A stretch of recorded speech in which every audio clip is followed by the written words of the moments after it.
Begin the current Daf Mesechtes Bava Metzia Daf Pei Beis.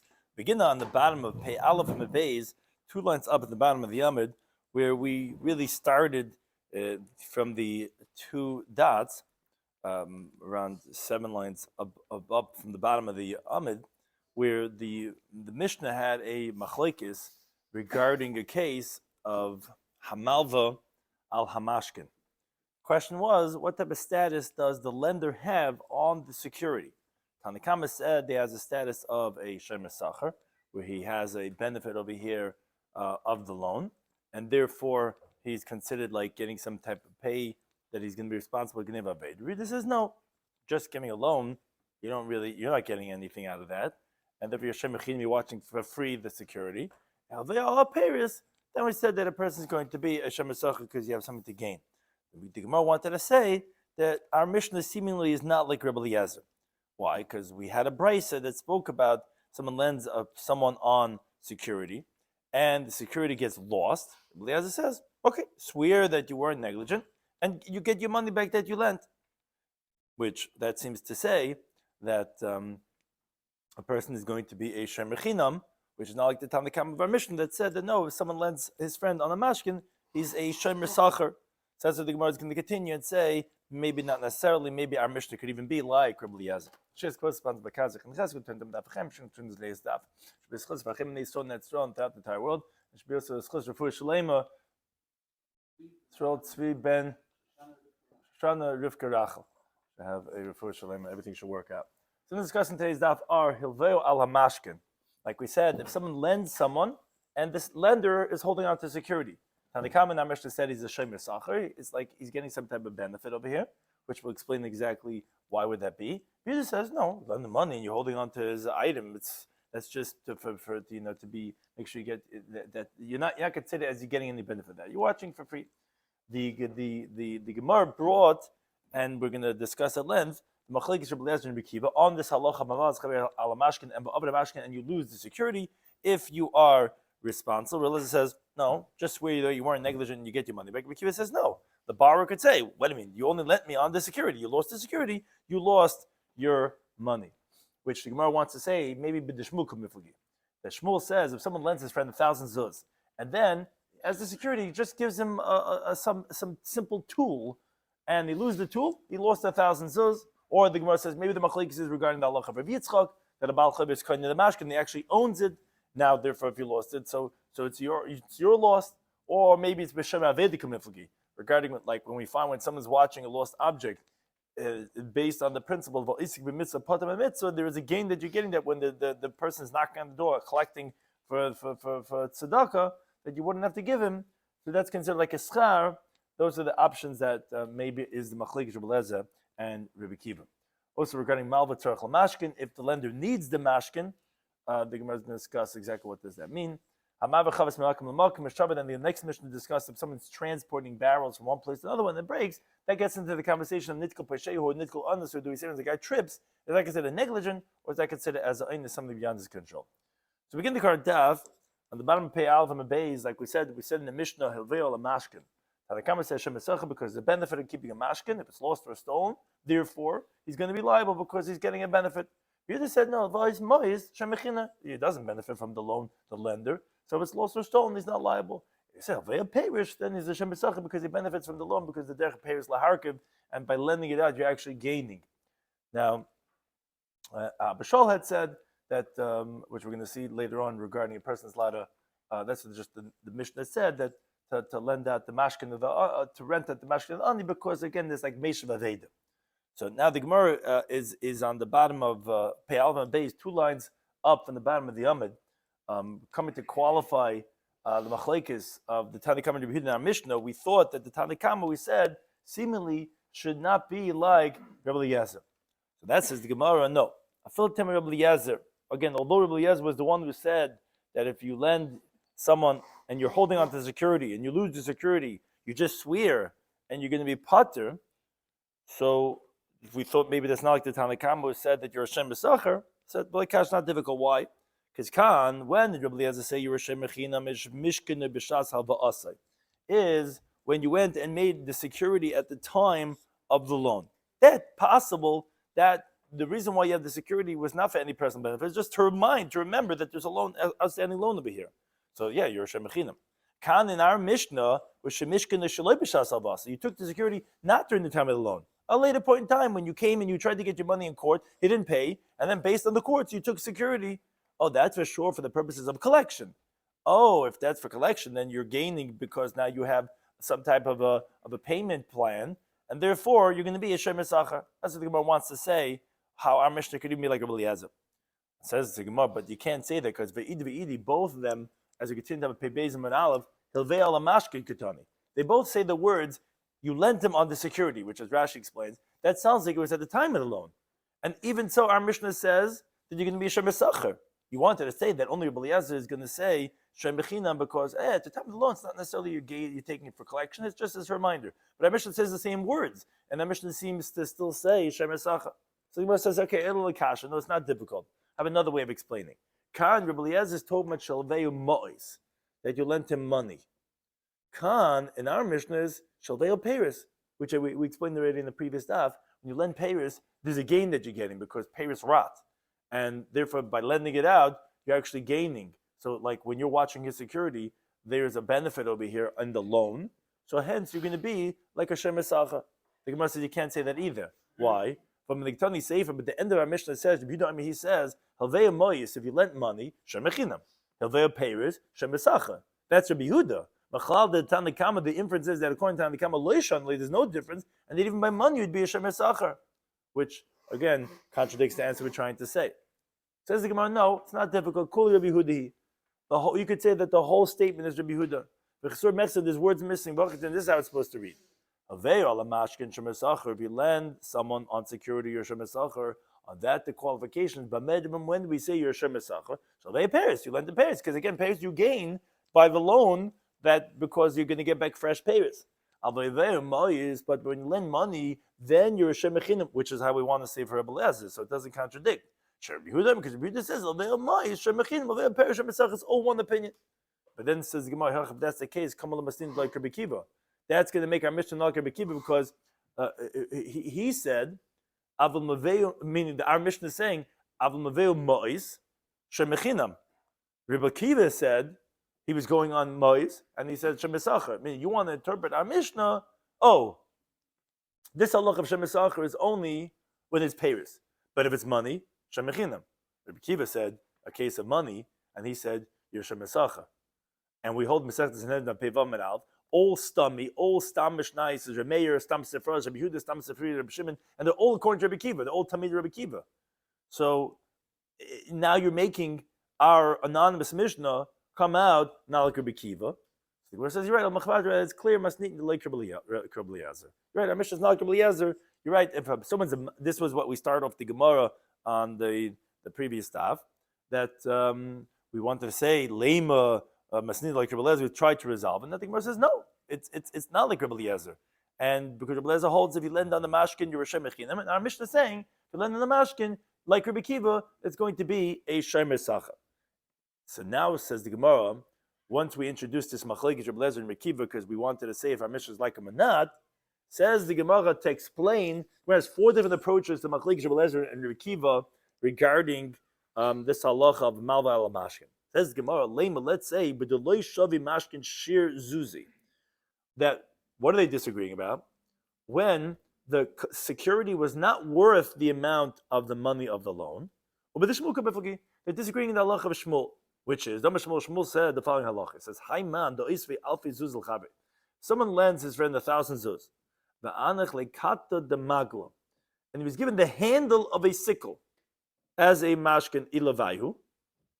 Ovid kata the magla, the lender loses the handle of the sickle. Of du alpha zuzah, he loses the entire 1,000 zuz.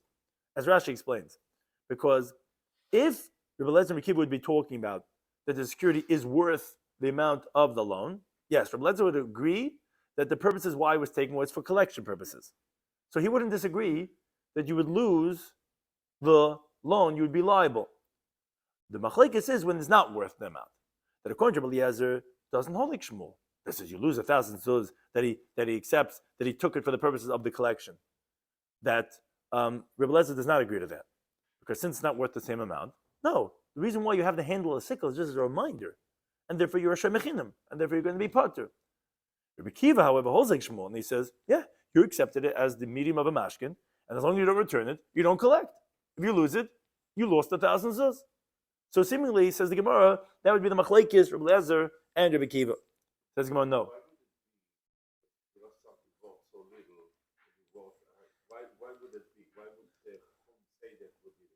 Right, so Rashi's words are like Savav the Kabbalah Gavaina, which is that you want to have somewhere to collect from, and it could be something $5, $10, $100, $55, whatever it is. But the point is that's what the security is for.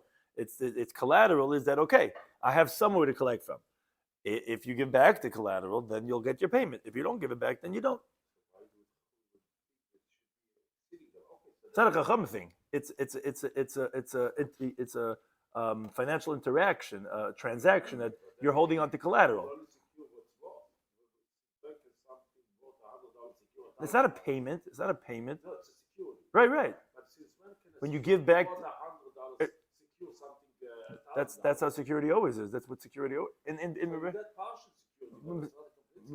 That's security is not a. When you do a down payment, when you're giving a security, it's never the full payment. That's the full payment. It's like, okay, we're agreeing that this will solidify. So this is what it is. You're holding on to collateral. You give it back, you'll get back your money. If you don't, then you lose that. That's how the transaction. It's like somewhat of an understanding of a confidence. But al kapam, that is the machlekes in the teaching of Shmuel. Shmuel held yes, and that's how Rabbi Kiva would hold, and Rabbi Lezer held no. So Gemara says no. Even though Shavim Meshkan Shiur Zuzi, which is like what you want to say, if it's not worth the amount of the money, they call him molest of the Shmuel. No one holds like what Shmuel says, because what's going to come out of Rabbi Lezer, you're not going to lose anything. And according to Rabbi Kiva, you're only going to lose according to the amount of the security, right? Because Rabbi Kiva holds Yerusha Mesacha, Rabbi Lezer holds Yerusha Mechinam. Rabbi Lezer says, okay, you're not chayav on anything. Rabbi Kiva says, okay, you lose the amount of how much the handle of the sickle is, but more than that, it's not going to be like that. So what's their machlokes then? Here, tell me where the security was worth the amount of the money. So what's the machlokes? If you lose it, if you now lost your loan or not, this agreeing the halacha of Rabbi Yitzchak, which is the Amar Rabbi Yitzchak says, from where do we know that a b'chayiv shekoina mashkin, that he actually acquires the security for all halachas, and therefore he's mechayiv and eintzin like it's like your own thing. When you lose your own thing, it's your own fault. It's your own loss, even if it was beyond the control. Same thing would be for the mashkin. How do you know? It says a pasuk in the bottom. Pasuk there is told mahashav tashav lesava. You have to give back the security when the sun comes. And then he can sleep in his garment. And he'll bless you. And then the pasuk says uluchot tzedakah. And to you, it's going to be considered charity in front of Hashem, your God. When you give back the guy's security when he needs it, whether it be night or day. Now, says Rabbi Yitzchak, if the lender doesn't acquire the security, tzedakah minole, how is it considered charity? It's not charity. It's not his own thing to give. From here, says Rabbi Yitzchak, from here we learn that the creditor actually acquires the security, and therefore that's how Rabbi Kiva holds. Kiva holds that it's yours. Now, if something happens, it's your loss. But says no, it doesn't hold like Rabbi Yitzchak. It's not mine, and if it gets lost, okay, all I swear is that I wasn't negligent, and it's your loss, Mr. Barra, and I'm still going to collect my loan back from you. That's the second approach the Gemara gives. It says, Tizbra, you really think it's logical? When Rabbi Yitzchak says halacha b'mishkan shlev halvasai. That was if you take the security not at the time of the loan, because this pasuk is talking about when you take the security through a shliach bezdin. Because previously the pasuk said b'chutz tamid, you have to stand on the outside, which is more later on the Chavi Gimel and Alf says shema shliach bezdin. Well, that security is for sure an acquisition because that was taken for the purposes of collections. Of a mishkan b'shas halvasai mi amar. But if he took the security at the time of the loan, do you think that Rabbi Yitzchak would say is halacha? That you can't compare to taking security at the time of the loan. And the machlekes Rabbi Eliezer was the words hamav alamashkin, which we already mentioned before. That seems to indicate that you took the security at the time of the loan. So how could you say the machlekes is in Rabbi Yitzchak's halacha? The Rabbi Yitzchak doesn't say his halacha, and Rabbi Kiva shouldn't say it over there. That's when you're going to suffer a loss because that's not ligavaina. So Eliezer says option number 3. The security was taken not at the time of the loan. You're right. In that case, everyone would hold the Rabbi Yitzchak's halacha that the Ba'chayiv, the Malva acquires it and Rechai B'nainsin. As we said, the word seemed to indicate that the security is taken at the time of the loan. So then what's their machlokes? The machlokes is regarding a halacha of when someone's watching a lost object that he found. Because the reason of Rabbi Kiva that says that you're considered like a shomer sacher, and hence if you lose the mashkin, it's going to be your loss, your liability, Mr. Lender, is because you're a shomer sacher of the mitzvah. You're doing a mitzvah, whether when you found a lost object, hashabas aveda, or whether in your lender of the loan. And the halacha tells us, whoever's engaged in a mitzvah of, let's say, a loan, is pater min a mitzvah. And if he wants to, if a poor man comes knocking on the door, he doesn't have to give bread. That schar turns him into a shomer sacher. Ditma, like we learned. Shomer aveda, if someone's watching a lost object that he found, and he brings it into his house, like the pasuk in the Dvarim Chabez, v'asafto tech beisecha, you bring it into your house. Rabbi says, Kishem Echinam, you're watching it for free. What am I gaining over here? I found this watch on the floor, and I'm suddenly... Yisrael says, no, Kishem Sacher. You're like a paid custodian. That is because of the mitzvah. That would be the machlokes. Says the Gemara, Lemed Rabbi Yosef Tanoi. Is that to tell us the halacha of Rabbi Yosef that says like Kishem Sacher, the gain that you have by mitzvah, but the mitzvah is a machlokes Tanoim? Meaning, as Rashi explains, what's the Gemara's question? Rabbah, who's the other opinion, for sure is a machlokes Tanoim. Because Rabbi Kiva most definitely does not hold like Rabbah, because there's no other way for us, as we attempted already many times in this Gemara, to try to explain Rabbi Kiva. There's no other way of explaining Rabbi Kiva. Rabbi Kiva must hold that the reason why you're a shomer sacher is because of the schar of the mitzvah. Rabbah clearly says that you're not a shomer sacher, you're shomer chinam. The question, however, is according to Rabbi Yosef. Do we have to say he's also machlokes tanoim? That Rabbi Eliezer, who holds like you're a shomer chinam, would not hold like Rabbi Yosef? Because if he would hold like Rabbi Yosef, Yosef says you're a shomer sacher, how could Rabbi Eliezer say that you're a shomer chinam, that you'd be potter by Aveda, by the Bashkin? Says Gemara, loy. Not necessarily. It could be that Rabbi Eliezer would agree to Rabbi Yosef. How's that? So the Gemara says, the case that Rabbah and Rabbi Yosef were talking about when you're watching a lost object, the kulam is with Rabbi Yosef. Yes, Rabbi Eliezer would agree. Everyone holds like Rabbi Yosef. In other words, Rabbah is the one who has to say his teaching like a machlokes tanoim. Rabbi Yosef could tell you, Rabbi Eliezer would hold like me also, that when there's a mitzvah, for example, when you're watching a lost object, then you're pater in the mitzvah, and if the poor person comes knocking on the door and says, Yalla, Habibi, and he said, no, Slicha Adonai, I'm busy with this lost object right now, no bread for you today. Yes, that's considered a schar, and therefore you're going to be chayiv in Kanev Aved. Everyone would agree to that. Bahach over here by Rabbi Eliezer that says, when you lent money on a mashkin, and Rabbi Eliezer says, you're going to be pater when it gets lost, is because he holds that's not a mitzvah. Bas haste, as it gets into Beis, because the malva tzarich lamashkin, when there's a loan that the lender needed the security to utilize it, meaning because he sets money on it and he keeps on diminishing from the amount of the debt as he uses the security, that's the case that kamiflagi that they're disagreeing about. Mar Sabar, Rabbi Kiva held that even so, that you're using the security, you need it for your personal interest. Mitzvah ka'avit shalveu. You did a mitzvah that you lent the guy. And hence, that's considered as a benefit that you're getting from the fact that you're doing a mitzvah. Marsa Rebbe held no, la mitzvah ka'avit. You're not doing a mitzvah because Shalan Asim is Kavin. He's doing it for his own personal interest. But the fact that he's taking the security over here doesn't make him into Shomer Sacher. This lahanosim miskaven, it just takes away from the mitzvah shabai. But he's not really gaining anything because the guy's lending him money and he just has to keep on diminishing the debt. And therefore, Mahava Shemechinam, he'd be considered unpaid custodian. So therefore, that's the machlekes regarding if it would be considered as a mitzvah or not. Is it considered a reina mitzvah, someone's lending money like the Rebbe Kiva holds, or that Rebbe says no? You're not doing it with the mitzvah purposes because this is he has in mind for his own hana, and that's why he doesn't consider it as a mitzvah. So therefore, it's not necessarily that Rabbi Eliezer would be not like Rav Yisrael. It's just he holds that this case is not considered a mitzvah, but if it would be mitzvah like Bashem Aveda, then you would be chayiv on Geneva and Aveda. The Mishnah said, Rabbi Shol Omer, he says, it's permitted for a person to rent out the security of a poor person, meaning the lender has the poor man's security. He gave him his basketball as security. So he's allowed to rent it out. These peiches of hailach. That the guys want to have a game. It's $5 for the ball for an hour. So now the loan that he lent out to the poor guy keeps on getting less and less because it's considered mishav aved. He's doing the guy a favor by renting it out. He says halacha kabashol. Halacha follows like this teaching that yes, that you could rent it out, but the Gemara qualifies this.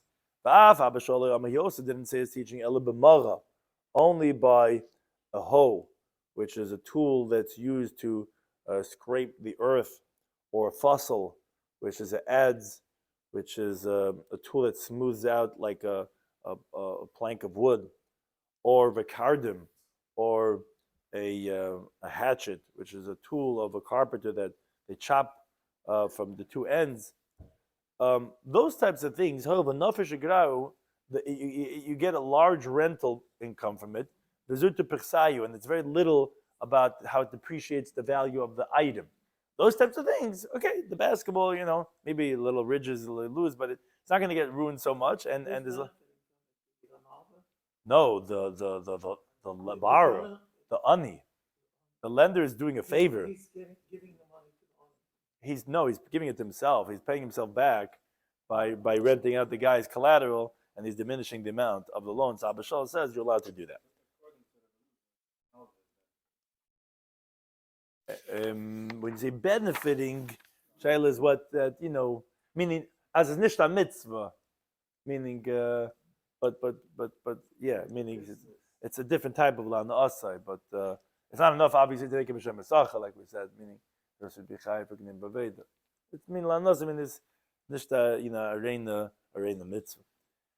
Now look, continue with the next Mishnah. Continue on this theme of workers. How do we treat them? What type of shiur, which is really the theme of the previous Mishnah, this whole theme of this parak with workers. So the Mishnah tells us, if someone's transporting barrels from place to place, b'shavra, and the breaks. So it says the Mishnah, the guy's getting paid, the guy's doing a favor, the guy was moving and he's helping him schlep the barrels. The loch says the Mishnah yishava.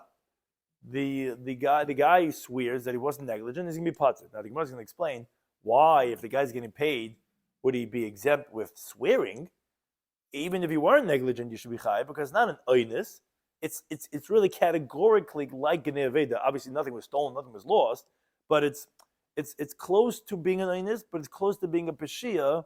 So it's like somewhere in the middle. So it's like Genei Aveda. So why would a Shem Esachar be swearing? What are you swearing about? You're chayav.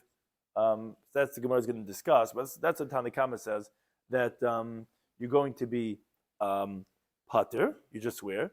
But he says that Zevze Yishava. He says, in other words, yes, I also heard from my teachers like Remeir, the Tanakama, that whichever one, Shemesach Shemachin, could swear. But his words are, he says, but I wonder on both of them. If they could swear, meaning how could they exempt themselves with an oath, which the Gemara is going to explain what was Rabbi Eliezer wondering about. But first the Gemara brings a brisa that elaborates on this machlekes. Talking about a brisa. Hamaver chaves mimakam lechavera. If someone transports a barrel for his friend mimakam from one place to another place, say I'm moving down the block. He says he puts on the WhatsApp, the neighborhood WhatsApp. He says who can help me schlep barrels? And it comes running. And Vishavra. And the guy is bringing, and Nebuch, it breaks. What's the halacha? So the Tanakama, where the guy said, I'm giving out $50 a kid, whoever comes to help, or whether everyone's doing it for free, doesn't make a difference. Yishava, the Remeir says, you just swear. You swear seemingly that you weren't negligent, you didn't do it on purpose, and then you'll be part of it. Yudami says, no, it depends. Shoymechinam Yishava, which makes sense. If you weren't getting paid, you swear, so that's you only chayiv on negligence. You weren't negligent, you be potter. They say, you're getting paid. Okay, you're chayiv now for such a categorical thing. You were getting $50 an hour for doing this, then you got to pay. The third opinion, which we didn't have Rabbi Yehuda in the Mishnah, we have Rabbi Eliezer. I mean, he said, like we said in the Mishnah, Zebazah Yeshava. He says, no, both, you're right, could swear, like Rabbi Meir said. But to me, but I wonder if they really could. That's the Brisa, which was really just one more opinion that I mentioned in the Mishnah. Now the Gemara goes back to ask the following question. Lemembra, is that to say, the Savar Reb Meir, that Reb Meir holds nitkal, when the guy trips, that's what happened. The guy was taking the barrel down the steps, and Nebuch, he goes flying, he trips down the steps, and there goes your vase, there goes the thing that you asked the guys to carry your barrel.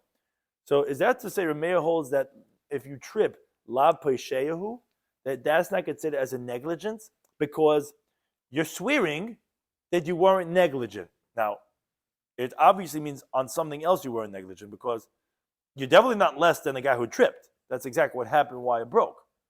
Moreover, Reb Meir says that even if you're a Shem Mesachar, you're going to be Pater. Obviously, Reb Meir is considering the fact that the barrel broke as an oinus, because or else you're getting paid. You should be chayiv on the lower category of Gneva of Aveda.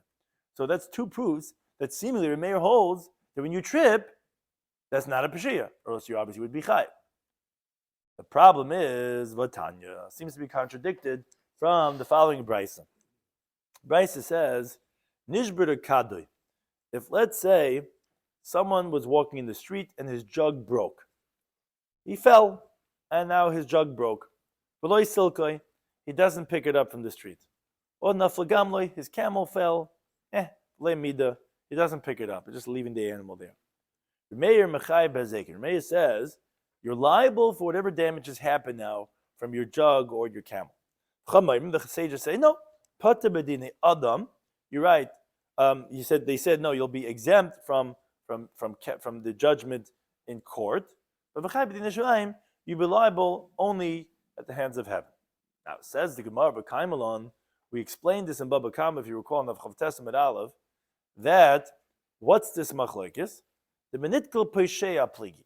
The machlokes is regarding when a guy trips, is that considered as a negligence? And the reason why that's important is regarding what happens after that, which is if you hold that you're oinus and then you're mafkarit, which is what the case there is talking about by Nishbir Kadoi. Okay, whereas oinus is not considered as if it's your bar, so you can be potter. But if you're negligent, then you can't be mafkarit anymore. That's how we explain the Baba Kama. And then, even if you're trying to be mafkarit, it's too late. It's already your bar. You can be chayiv. Reb Meir is the one who says over there, you're chayiv for the damages. Which obviously means to say that if you trip, you're a pesheya. But we just said in our brisa, which is from our Mishnah, that nitkel is la pesheyahu. And that's why you're pater when you're transporting the barrels. How do we resolve this contradiction? So that Omer Rebbe Lazar, the Amayra Rebbe Lazar says, Tavra, it's a difficulty, it's broken. Mishashanazu, lo shanazu. Whoever taught this brisa did not teach this brisa, because you're right. Clearly, it's a contradiction. It's a machlekes regarding what did Reb Meir hold, if nitkel is pesheya or not. Okay, that's what Reb Meir. Now, but also Yehuda lememer, Yehuda is coming to say, which is going to explain the second Tana. Shemechinam Yeshava, he said, if you're unpaid custodian, you swear, and you're pater. If you're getting paid, you have to pay, because hakedine, each one according to his halacha. Because most definitely, if you trip, you're not a pesheya, and that's why if you're shemechinam, you're pater. If you're getting paid, you have to pay, because even if you're not negligent, you still have to pay, because it's categorical, like Geneva Vaveda. It's not an oinus. However, Rebbe Eliezer came along to say, you're right. Gemara Kiremeya. The tradition I have is like Reb Meir's tradition. That yes, both the Shemechinim and the Shemesachar, they swear that they're going to swear, and they're going to get off the hook. But he says, he says, but I wonder, he says, I don't understand. What does that mean that they're going to swear and get exempt? Meaning, he explains. Bishlam Shemechim says, I understand the unpaid custodian, Mishtabeya, Delay Pashaba. What's he swearing? He's swearing that he wasn't negligent. He wasn't on his phone texting as he's carrying your barrel down the steps. Okay. And the fact that you tripped, okay. Nitko la peshehu. But if the guy's getting paid, Amay mishtabeya. Why is he swearing? Kilei pasha, even if he's not negligent, you still have to pay. So what's your shvu? What does that help anyway? You still have to pay anyway. That's question number one. That's on the Shemesach. He says, I don't understand how's he swearing. But then he says, he says, even on the case of the Shemechinam, I also don't understand. Why? I understand that when the guy asked him, he says, do me a favor, bring it down my driveway, and that's a real steep driveway, you could say, okay, these Bachram are trying to carry the thing. It's close to being an Einis. You could understand that they're gonna be potter, as long as they weren't negligent. They weren't even, it's not even categorical like in this much close to an Einis that it broke, because how are we supposed to schlep, and it was icy and whatever, and okay, I could understand that they'll be potter. But Shaloi b'makom medrin, if it was not in a steep area, it's a regular driveway. For sure, there would be a peshia. Could it even swear that they were not pesheya? I mean, what are you swearing about? You were pesheya. How else do you think it broke? And then, as it gets into Pegimum and Aleph, now, even where it is steep, which we just said a moment ago, we were like, okay, steep, I understand that you might say that that's an Einis. No. How can you exempt yourself with a Shvuah, which is what the Tana of our Mishnah was saying, when it's a place where people walk, unless you're being witnesses? Because as the Gemara explains, Hatenach, I could understand where no one saw what happened. Fine, no one saw, then I understand that someone's private driveway, you could just swear and say, yeah, we weren't Pesheya, and okay, you're a Shemechin, you will be Pater. And as a Mocha Medrin, it makes sense that it was that it's something that would be close to an Einis. But if we're somewhere where people could see what happened, where there's Eidim that are Metzuyin, the Nesi Raya V'Nefti, you should have to bring a proof, you should have to bring people who saw it, and then you'll be Pater. And it's not enough to be Pater with a Shvu the way the tradition was said. And that was the question he had even on the case of the Shemechinam. We learned the Braisa. He says, the pasuk says in Shemais, it says in the pasuk, when it says Ki Nishal Ri'eyu, if someone's going to give it to his friend, a Chamor or a Shor or a Seh or any behemoth to watch, and the animal's going to die or it's going to break or it's going to be taken captive, the pasuk says, Ein Raya, nobody saw. Okay, so Shvuas Hashem Ti Ben Shneim. So the oath of Hashem should be between the two of them. What does that infer? Oh, yes, Raya, but if there were people who saw, then Yovi Re'eya, then V'yifter. Then you should bring a proof, and then you'll be Pater.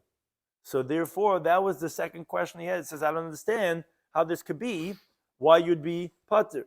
But Rashi points out that Remeir holds that if you trip, you're an Einis. So therefore, a Shomer Sachar, yes, would also be Pater. Moreover, he doesn't hold like Isi, and therefore, even if people saw, you don't have to bring Eidim, it'd be enough with an oath, and therefore, that's Rameir disagrees with Rabbi Eliezer. But that was Rabbi Eliezer saying, he says, I don't understand how this could be. Now the Gemara continues with an independent teaching, which is coming to answer this that we said before. On Rameir, we had a contradiction that we said, how does he hold by Nitkel? Is Nitkel Pesheya? Is Nitkel not a Pesheya? So Rabbi Eliezer had said, Tavra. He says, you're right. This can't be. This is definitely a contradiction. However, the Gemara brings, Rabbi Chibra Abba Amr Rabbi Yechanan, he disagrees on Rabbi Eliezer. And he says, no, it's really the same Tana. And Nitkel, when you trip, is most definitely going to be a Pesheya, like the way the second Brisa says. So wait a second.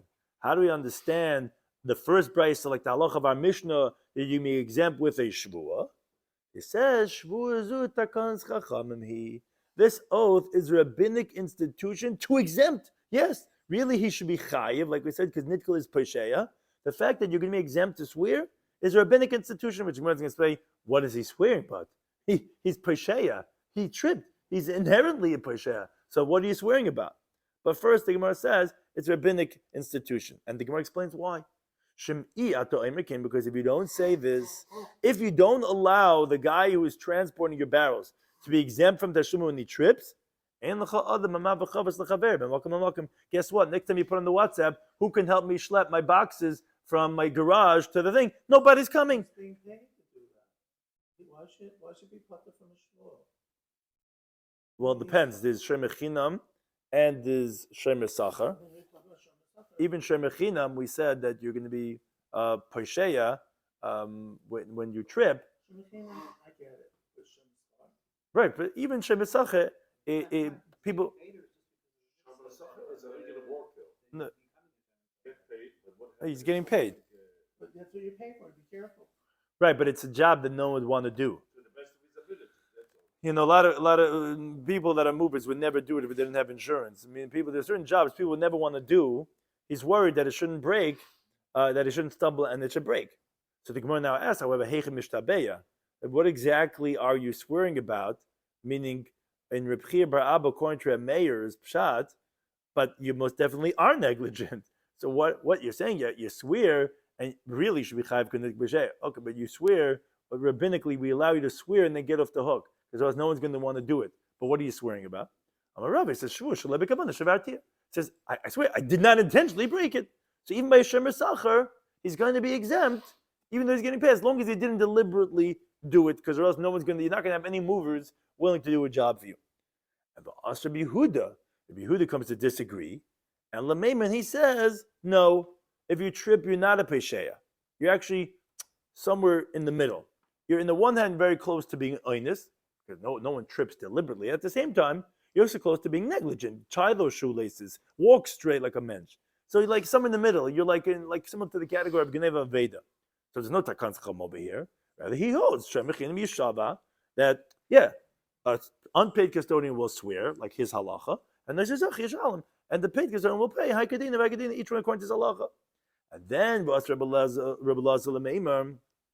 the third one, the Tan Rabbi Lazar, he comes along to say, yes, Gemara Kiremei, the tradition I have is just like Remeir, that both are exempt if they take an oath. And he said, I heard the same thing. He said, but I wonder if they both could swear. Because I understand the unpaid custodian, he swears that he wasn't negligent. Because I, in general, hold like a Yehuda that when you trip, you're not considered Pesheya, and you're not considered an Oinus. But regarding the paid custodian, why are you swearing? Kile Pasha, Nami Shlume, even though you're not negligent, you still have to pay. That was his problem he had with Shem Esacha. And then, like we said before, even though I'm paid custodian, I always have a problem. I understand, when there's a slope. Could he swear that he wasn't negligent? Of course, of course you pesheya. And even the truth is, even when there's a slope, that all makes sense. This is all repetitive. Is where there's no one saw anything. But when people saw, you have to bring people that saw, and then you'll be off the hook. It's not like learn the Bryce. It says in the pasuk, "Ein roy," no one saw. Then Shavuos Hashem Timich name. Then there's an oath of Hashem between them. Yes, right. If someone saw, you'll be ready. But you have to bring a proof, and then then you'll be off the hook. But if not, then you should be chayiv. The Gemara brings some stories just to end off the parak. Who gavra? There was a person that v'kamavar chavita de chamra, that he was transporting barrels of wine, but istakot de mechuzah in the street of Mecheza. But Tavra Baziz the Mechuzah, and it broke in a beam that was sticking out, jutting out from a wall, sticking into the street. So Asa came in front of Rava. Amalei said to him, Ristika de Mecheza, in the streets of Mecheza, which it was a very urban area, there's people everywhere. It's like saying in New York City, bring people who saw. In other words, you not believe just to swear that like we said, that the movers are exempt if they just swear. You have to bring witnesses, and then after, then you'll be off the hook. So Amalei Rabbi Yisrael, so his son Rabbi Yisrael said, come on, who are you ruling like Ki'isi? Who said this halacha that when Ein Raya, then Shavuos Hashem, but when there's someone who saw, you can't just swear? And he says, yes, Ki'isi, like Ki'isi, who swear like Kabazay, and that's how we hold. Another story the Gemara brings, who Gavar, Damalei Lechaver, there was a person who said to his friend, Zil Zovenli, Arba Meya Doni Chamra, buy for me 400 barrels of wine. When he bought it for him. At the end he came in front of him, Amalei said to him, look, buddy, Zvini lach, I bought for you arba mea dani charma, 400 barrels of wine, but v'tikifalu, they soured, they spoiled. So Asla came to Rava, came from the Rava. Amalei said to him, Arba mea dani chamra takifi, when 400 barrels of wine sour, kala isla milsa. Word gets out for such a thing that there was such a situation. Zil esi raya, you have to go ahead and bring witness evidence. The mikara kimazavnis lahu, that in the beginning when they sold it to you, chamra ma'al yahava v'ifta, that it was good wine, and then they'd be part of it. But if not, it's not enough. You can't just say that this happened. This is something that bizarre, that 400 barrels should sour. Only if you bring evidence that when he sold it to you is good, then you'll be believed. So Amalei Rizabri says, Kaman Ki'isi? That like, it's not enough just to swear? Amalei, yes, in Ki'isi, but saying that's what we hold. Gemara brings asking Rav Chia bar Yosef b'Sichra. Rav Chia bar Yosef instituted in Sichra, this place, that Hani de Doru ba'agra, that, well, actually, just before there was a Rashi on Kala Islahu. He says that the word usually gets out when it's ours and who was by and whose was it. Meaning in the mikveh, mishmis, in the kavish tibul, it said that the word would get out. Such a thing, 400 barrels. You heard what happened to this guy, and therefore that's why it says maybe really was your own, or maybe you bought cheaper, soured wine and it didn't spoil, because if it really would have been, word would have gotten out. Daim would have heard such a story, and if you have to bring witnesses that it was good wine when you bought it. Now Rav Chia bar Yosef instituted that those who carry with a stick that's bent in the middle, and they put it on their shoulder, and they carry with two sticks on the two ends, and that's how they carry heavy loads, as you find in Asia, people carry still like that. So those who carry ba'agra ve'itfar, and that it breaks. So if you have a worker that accepted upon himself to bring barrels from one place to another one, and he carries it with that stick, and it breaks, that he instituted that Nishalim Palga, that the guy should have to pay half. My time, what's the reason? Because on the one hand, Nafesh Lachat, really, it's too much for one person to carry. He should not have carried himself. But on the other hand, Bezutu Litre, it's still too little to have for two people. So since it's not fit for two different loads, it's normal for people to push themselves to carry it with one. So therefore, karv la'aynis for karv l'pshi. On the one hand, it's really close to being an aynis. On the other hand, it's really close to being a negligence. So therefore, he instituted that, okay, we'll go somewhere in the middle, and the guy will have to pay for half the damages for what happened. Now, bedigla, which is a wood that's split on the top, and you tie onto it a load of two people, and he puts his neck between the two splits, and he puts it on his two shoulders, and the head on the bottom is long, and when he wants to stop, he just sticks it into the ground. There, Mishal Kula. There, if something happens, he has to pay for the whole thing, because that's considered as a negligence, because he's carrying the load of two people's worth. That two lets you, but the problem is you're carrying two people's load, and therefore that's a negligence. Where brings the story, Rabbi Bachanan, Tavru le Hanishikuloi, that he had these movers, these that were carrying a load for him, and they broke it, Chavita de Chamra, his barrel of wine. It wasn't in a slope, it was with negligence, or Rashi says it was with this digla, which you're also liable for. But be that as it may, it was their negligence and their chayiv. So Shakalig Lemayu, he took their jackets, he took their sports coats, whatever it is, he took it away from them. So also Amr L'Rab, the workers came and they said to Rab what Rabbi Bachanan did to them. So Amalei said to Rabbi Bachanan, says, Havlu L'Glimai, give their jackets back. Amalei says, Dina, this the halacha? What do you mean? They owe me for all my wine that they ruined. Amalei he says, yes, that's halacha. Why? As the pasuk says in Mishlei, Laman telich b'derech toivim, that you should go in the path in the good path, meaning you have to go lefnim mishras beyond the letter of the law. Although that they are chayiv to you, you shouldn't be taking away their jacket. So Yavli Gulma, he gave them their jackets back. So Amrulay, they said to him, now, Adianan, we're paupers. All day we were schlepping his barrels. Vikafinan, and we're starving, we have nothing. Because again, they broke the barrels. They owe him now. So Amalei, he said to him, Zilhavagag, go pay them. Pay them for the work that they did all day. Amalei says, Dinah, this is the halacha? What do you mean? they deserve payment. They don't deserve any payment. They actually owe me now thousands of dollars. And he says, yes, as the pasuk there ends, V'orches tzadikim, the name of a famous sefer, the path of the righteous, Tishmer, you should keep, which is, yes, you should go. We shall return to the sixth parak, which spoke about hiring workers. And again, that's the theme of the next parak of Aseichas Ha'Po'elim, Mitzvah Hashem, the seventh parak. As Hashem, thank you to any time for hosting us.